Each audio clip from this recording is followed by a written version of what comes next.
ពីម្ដាយដែលរវល់ព្រលឹមបាត់លោកចូលទៅបើកហាងជាងកញ្ចក់បងប្អូនមកជាម្ដាយដែលនៅផ្ទះបានមើលថែកូនជូនកូនទៅសាលាពីព្រោះដោយសារ business ដែលខ្ញុំធ្វើអស់រយៈពេល7-5ឆ្នាំដើម្បីខ្ញុំមានឱកាស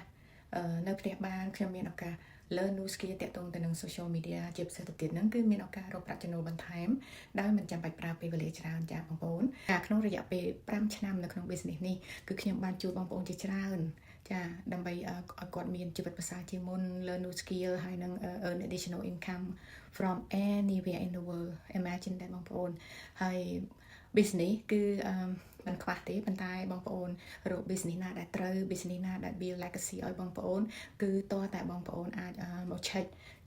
មើលខ្លួនឯងដើម្បីឲ្យបងប្អូនអាចយល់ដឹងសិក្សាយល់ដឹងពី business ហ្នឹងហើយនឹងបងប្អូនអាចដឹងថាតើ business ហ្នឹងជា business ដែលបងប្អូនកំពុងតែរកឬអត់ចាខ្ញុំ recommend ឲ្យបងប្អូនចុះឈ្មោះដើម្បីទទួលបាន free session សិក្សាបន្ថែមពី business យើងដើម្បីឲ្យដឹងថាបងប្អូនចូលចិត្តចង់ធ្វើអត់ហើយបើសិនជាបងប្អូនចង់ចូលចិត្តចង់ធ្វើហើយបងប្អូនអាច take the next step បានដើម្បីឲ្យបងប្អូនអាច start business ដោយ business owner ដទៃទៀតចាអរគុណច្រើនហើយសុខសប្បាយទាំងអស់គ្នាហើយយើងនឹងជួបគ្នាទៀត Bye for now